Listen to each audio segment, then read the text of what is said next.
On va commencer le débat qui aujourd'hui se va porter sur les délocalisations et sur les conséquences de celles-ci sur les pays qui délocalisent, mais aussi ceux qui accueillent l'activité délocalisée. Sur le poids du secteur d'activité de la relation client, les dernières données de ce secteur communiquées par le syndicat patronal S2PC donnent en fait un ordre de grandeur de 2 milliards d'euros de chiffre d'affaires pour les centres de relations clients en France, plus les centres de relations clients à l'offshore. Les éléments qui sont particulièrement caractéristiques, c'est que ce secteur connaît une croissance d'activité. La croissance d'activité sur 2010 a été de 6,5%. Bon, évidemment, dans cette progression du chiffre d'affaires, il y a le fait qu'il y a des centres de relations clients qui peuvent être qui étaient traités en interne par des donneurs d'ordre, qui peuvent être externalisés. Ce que l'on constate aussi, c'est qu'il y a une progression du chiffre d'affaires offshore qui est plus importante que le chiffre d'affaires des activités réalisées en France. Sur 2010, la croissance du chiffre d'affaires offshore était de 12%, la croissance du chiffre d'affaires France est de 5%. L'ordre de grandeur qui revient souvent dans différentes communications, notamment du S2PC, et qui est largement retenu par la profession, c'est le fait qu'il y ait en coût du poste de travail à 80 000 euros en interne chez le donneur d'ordre, 40 000 euros dans le centre de relations clients en France et 20 000 euros pour le centre de relations clients à l'offshore. Cette différence de coût entre les centres internes, centres sous-traitants en France et sous-traitants en offshore sont évidemment un élément structurant du secteur. Mais en même temps, ce n'est sans doute pas le seul à prendre en compte dans l'équilibre qui peut s'installer entre les centres de relations clients qui restent en interne, les centres de clients des sous-traitants en France et sous-traitants en offshore. Il y a une marge qui est supérieure pour le centre de relations clients en offshore, pour l'activité portée en offshore, par rapport à l'activité portée en France. Les coûts salariaux sont 3 à 4 fois plus faibles en offshore qu'en France. Par ailleurs, pour les opérateurs télécoms, quand on regarde leur poids pour l'activité offshore, on est aux 3/4 de l'activité confiée à l'offshore pour la relation client. L'arrivée de Free, comme 4e opérateur mobile, et porteur d'un modèle économique low cost, déplacera sans doute les équilibres. Il y aura sans doute pour quelques segments un renforcement de la relation client, justement comme élément différenciant pour les segments de plus forte valorisation, de manière à faire la différence sur la relation client. Mais globalement, la baisse de la valorisation pour de nombreux segments entraînera sans aucun doute une réduction des coûts de relation client et de nouveaux arbitrages entre l'activité conservée en interne et l'activité externalisée en France et externalisée en offshore. L'impact des délocalisations sur l'emploi dans les pays du Nord représente 5% à peu près des pertes d'emplois industriels. Sur 1 million d'emplois industriels perdus en France entre 2002 et 2007, on a 73% de ces emplois perdus qui sont dus à des restructurations internes, dont les causes ne sont pas précisées. Il n'est pas précisé si c'est du fait d'une concurrence extérieure, si c'est dans le but d'augmenter le profit, si c'est pour d'autres raisons. Les entreprises, trouvant l'aubaine de pouvoir produire moins cher, peuvent chercher à produire moins cher, même si elles n'y sont pas obligées en termes de concurrence et de part de marché. Autre facteur très important, c'est la dérégulation au niveau légal, juridique. D'abord, la libéralisation du licenciement à partir des années 80, d'abord dans les pays du Nord, ensuite dans les pays du Sud également, avec l'application des programmes d'ajustement structurel et de la libéralisation économique qui va avec. Et on a également le développement des contrats à durée déterminée ou du temps partiel qui créent une précarité de fait, droit de licenciement, intérim, temps partiel, contrat à durée déterminée, chômage. Tous ces facteurs se cumulent pour faire pression à la baisse des salaires et la détérioration des conditions de travail. Donc les délocalisations, ça n'est qu'un facteur parmi tous ces facteurs qui se cumulent les uns avec les autres et qui conduisent à une baisse de la part des salaires dans la valeur ajoutée au nord mais également au sud, baisse des salaires moyens, détérioration des conditions d'emploi et de travail avec l'application des mêmes programmes d'ajustement structurel, libéralisation du licenciement. Donc la question de la relation entre délocalisation et conditions de travail ou niveau de revenus et développement économique, ça n'est absolument pas une question mécanique, c'est avant tout une question de droit du travail, de rapport de force et de capacité des travailleurs à imposer le maintien ou la conquête de droits salariaux, conditions de travail et sécurité d'emploi. Un emploi stable en Europe qu'on délocalise ne veut pas forcément dire un emploi stable en Tunisie. Les salaires dans les pays d'accueil sont bien inférieurs à ceux des pays d'origine. On sait que pour le même salaire d'un conseiller client en France, on peut embaucher jusqu'à 5 conseillers en Tunisie. Les conditions de travail dans les pays d'accueil ne s'alignent pas avec les standards européens, alors que les objectifs de production pour les salariés des deux rives sont les mêmes. Les patrons font beaucoup de chantage au gouvernement des pays d'accueil, entre la pérennité de l'investissement, contre un silence complice sur les dépassements faits par les patrons. Nous sommes persuadés d'une chose, que les patrons ne changeront de destination que quand ils trouveront moindre coût ailleurs.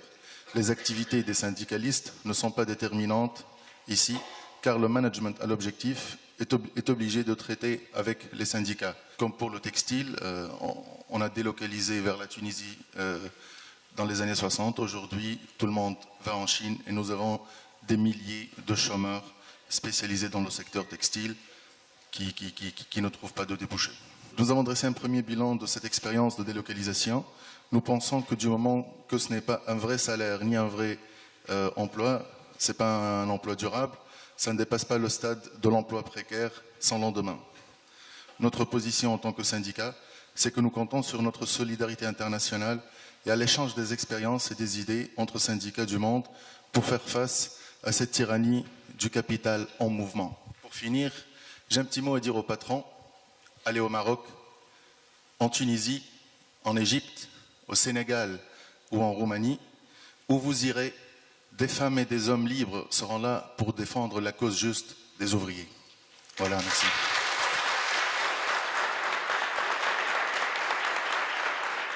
Le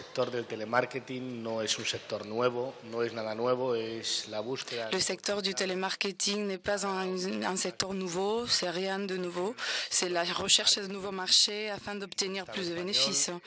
L'origine du secteur du télémarketing en Espagne, c'est l'origine de ces services prêtés par des compagnies, des entreprises publiques. Ce sont des services dans des grandes entreprises avec des conventions signées et avec des droits de travail consolidés. Afin d'obtenir plus de bénéfices, les entreprises en Espagne, dans les années 90, ont commencé à externaliser ces services à des entreprises qui n'avaient pas des droits de travail, des travailleurs à qui on payait 2500 € et ils ont baissé à 800, 900 € sans droit et avec un statut des travailleurs très basique.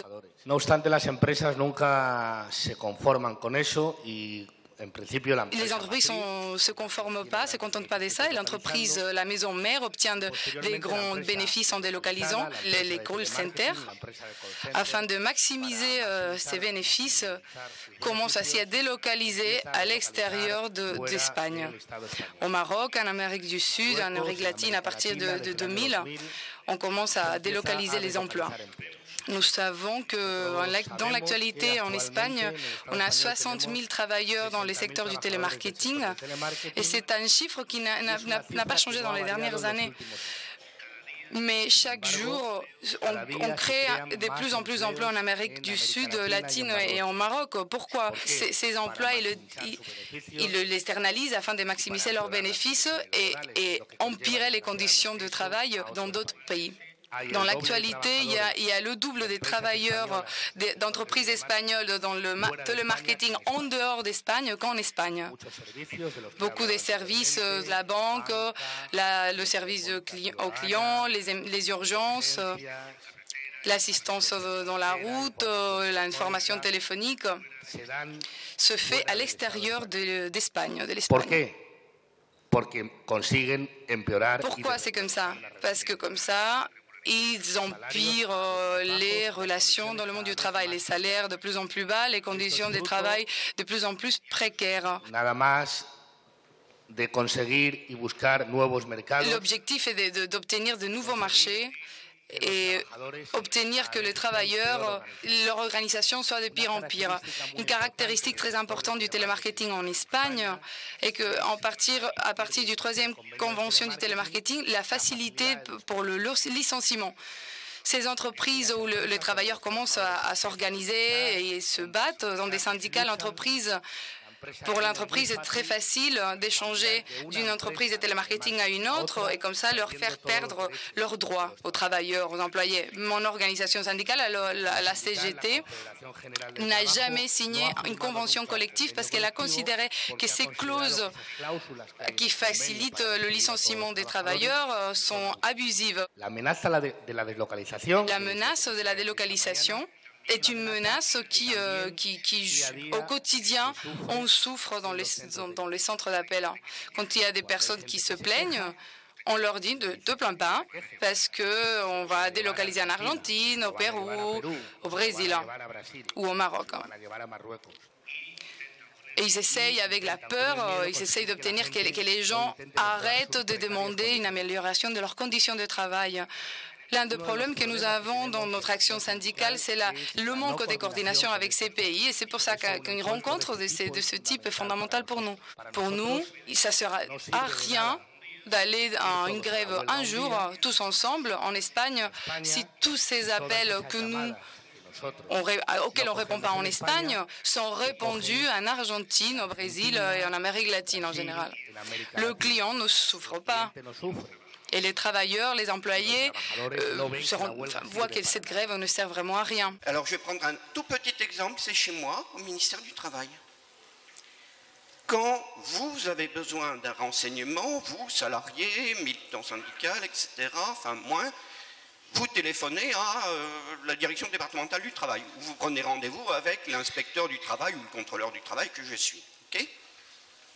À un moment donné, ça se passait comme ça, on avait l'agent de contrôle au téléphone. Puis à un moment donné, les directions départementales ont créé des services de renseignement où des collègues contrôleurs hyper rodés font réception du public et le téléphone. Qu'est-ce qui se passe aujourd'hui? On dit, le ministère de France, former des plateformes téléphoniques où on va mettre des contrôleurs du travail en plateforme et qui ne font plus que du téléphone.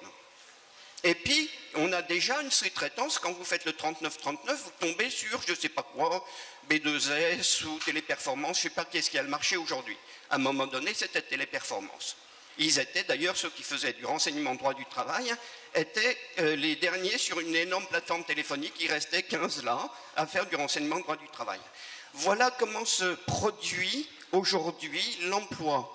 C'est par démantèlement des métiers. On a la même chose à la sécurité sociale. Dans caisse d'allocation familiale, CRAM, etc., il y a des plateformes téléphoniques qui sont créées aujourd'hui. Ce n'est pas des nouveaux services qui sont rendus aux usagers, bien au contraire. C'est un appauvrissement. Autrefois, vous vous déplaciez, vous étiez reçu par une personne physique. Aujourd'hui, vous avez une plateforme téléphonique de la caisse d'allocation familiale. Demain, ce sera externalisé et après-demain, ce sera au Maroc. Un autre exemple. Il y a 1 an et demi, je crois que ça doit être en juillet, il y a 1 an et demi, est sorti un décret de télémédecine. On peut maintenant faire en toute légalité en France de la médecine par téléphone. Qui a poussé à la roue pour que ces décrets sortent? Ben, je ne vous fais pas de dessin.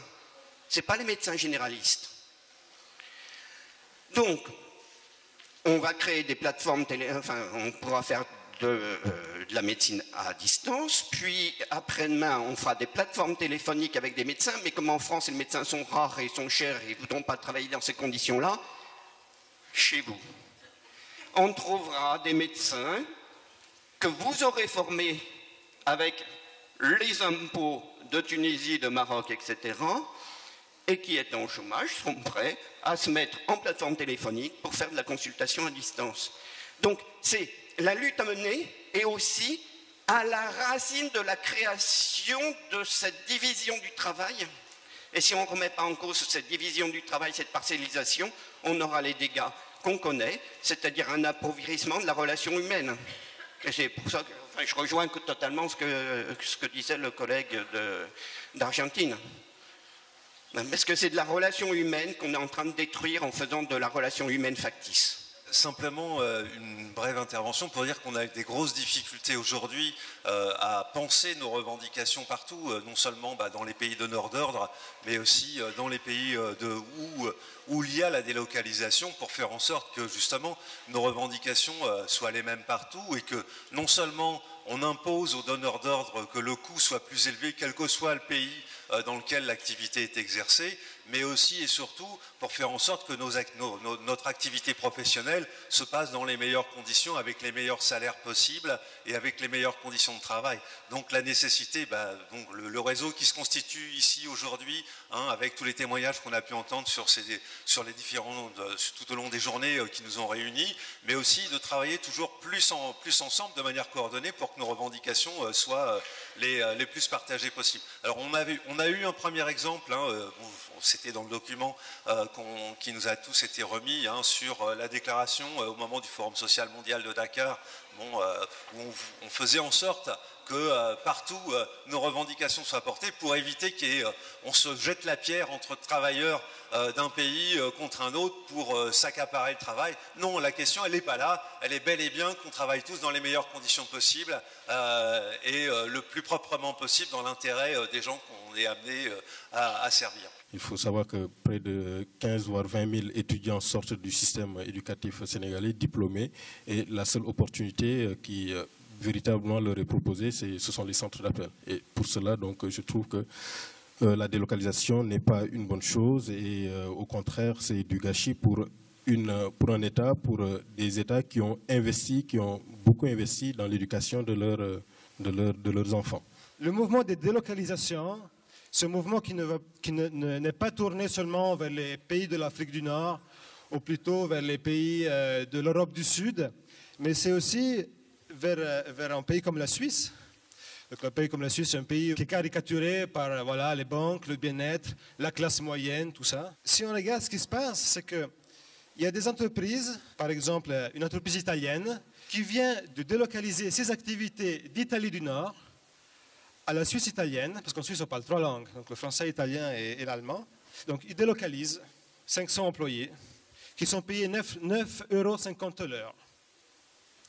Et en même temps, on découvre aussi, en lisant la presse, qu'il y a des entreprises d'Allemagne qui délocalisent en Suisse, parce que par exemple en Allemagne, la loi interdit de faire des appels sortants, par exemple.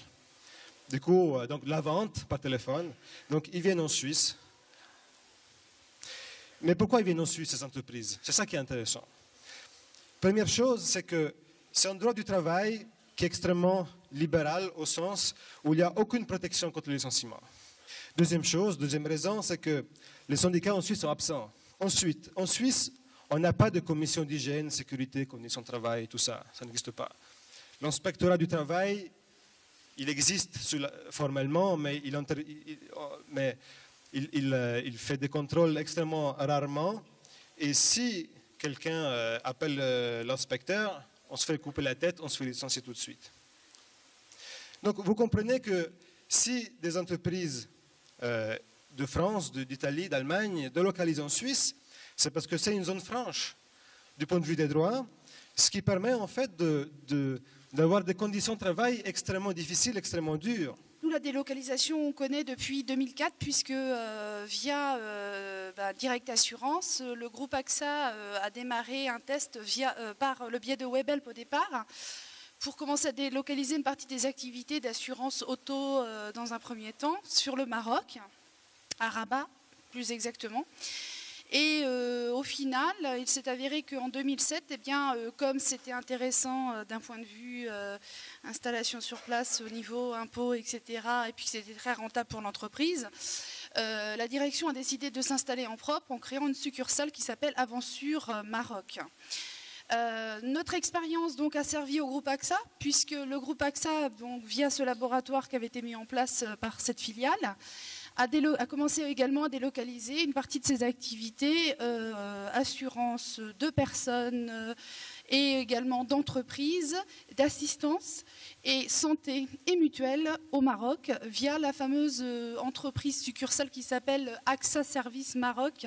Donc il y a des gens qui savent qu'en effet AXA a délocalisé au Maroc déjà depuis un moment. Moi à l'origine j'avais essayé d'aller rencontrer les salariés quand ils étaient encore, enfin pas salariés direct assurance mais employés par Webhelp.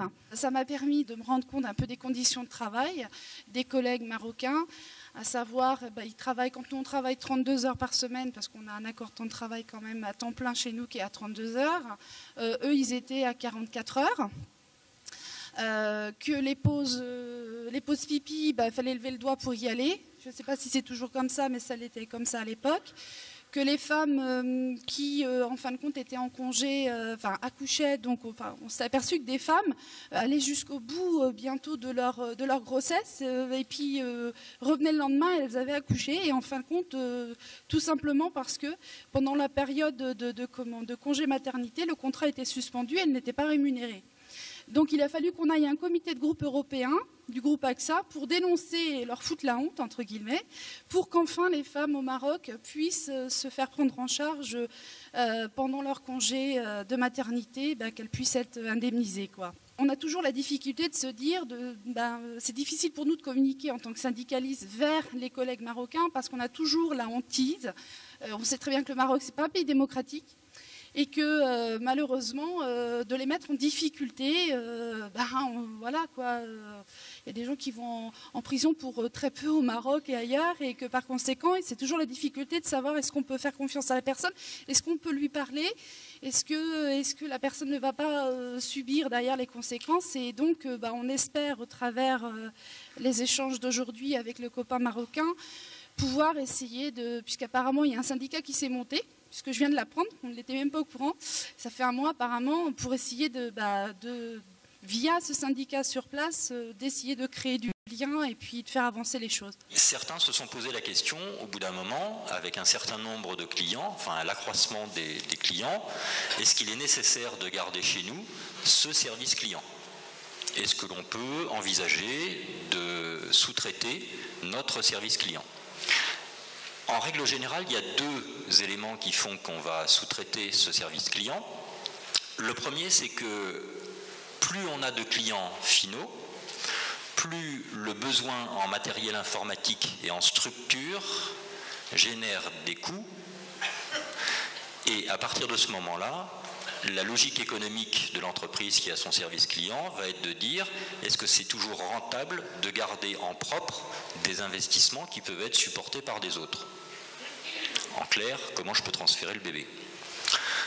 Donc ça c'est la première raison qui les amène à vouloir supprimer leur service client ou en tout cas à les sous-traiter. Et puis la deuxième raison, pour ceux qui ont, on va dire, un peu comme le crédit agricole du bon sens, ça va être de dire c'est un vrai métier. Et aujourd'hui, on n'a pas la capacité au sein de l'entreprise, véritablement, de faire ce vrai métier qui est le métier de centre d'appel et de la relation client.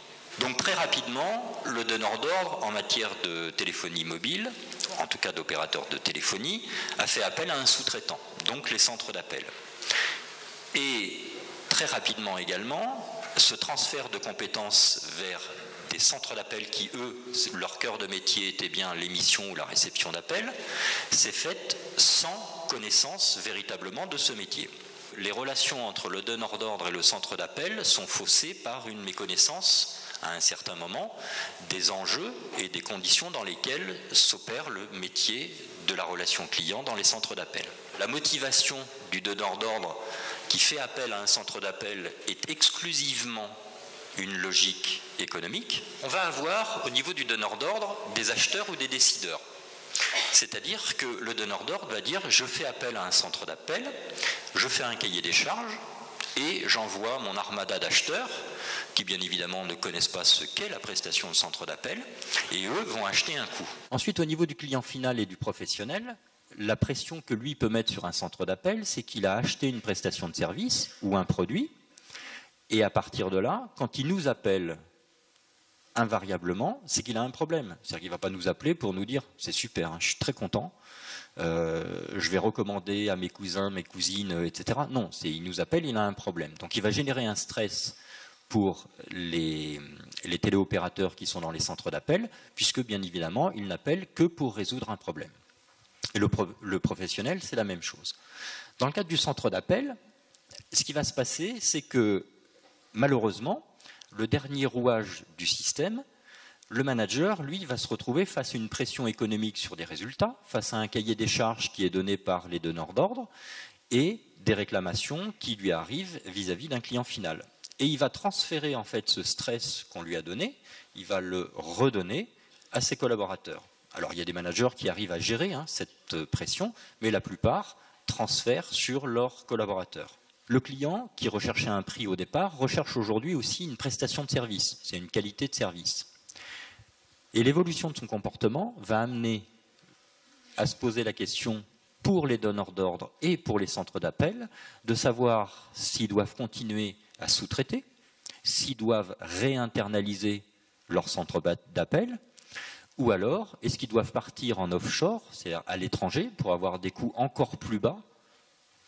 Et quand je dis à l'étranger, c'est que ce soit en Afrique du Nord, mais ça peut être aussi en Inde, ça peut être dans l'ensemble des pays où, en l'occurrence pour la France, la francophonie est présente. J'ai été attentive ce matin. Sur le premier intervenant, j'ai plus entendu une justification de la façon dont fonctionnent les centres d'appel par rapport au système économique qui est mis en place.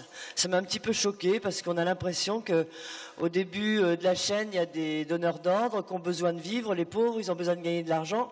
Donc ça justifie toute la chaîne qui est derrière et ça justifie notamment nos conditions de travail. Donc je l'ai entendu comme ça, je ne sais pas si c'est ce que vous avez dit, mais ça m'a quand même un petit peu choqué. Parce qu'il y a quand même des hommes au début, des hommes à la fin, et je pense qu'ils n'ont pas oublié entre les deux qu'il y a toute une chaîne humaine. Et si on reste dans la perspective de l'humain, on ne peut pas continuer comme ça.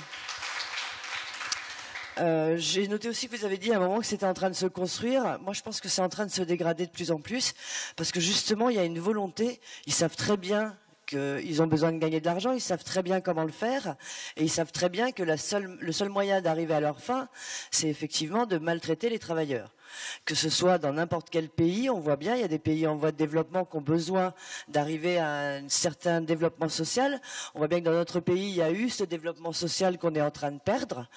Il y a des consensus qui sont faits à tous les niveaux industriels pour arriver à des conditions de travail décentes, plus ou moins décentes. Je pense qu'il y a eu des gros progrès de fait. Alors on dirait que les gens ont tout oublié parce que pour les centres d'appel, c'est une catastrophe totale, quoi. Vraiment, j'en reviens pas. J'en reviens pas qu'on soit encore à faire des constats comme ça. J'en reviens pas qu'on soit étonné ou qu'on se dise, ben voilà, on en est là aujourd'hui, ça se passe comme ça, comme ça, comme ça. Ouais, mais nous, vous nous le demandez, on vous le dit tout de suite. Il n'y a pas besoin de faire d'études pour ça. Moi, j'y arrive. Sur la question des délocalisations, je pense que c'est une position qui est la nôtre en tant qu'organisation syndicale, c'est et de défendre l'emploi là où il se trouve et de dire qu'il y a de la légitimité à avoir des emplois de centres d'appel comme d'autres services d'ailleurs de télécommunications, partout où ces services-là existent et sont vendus de façon formalisée.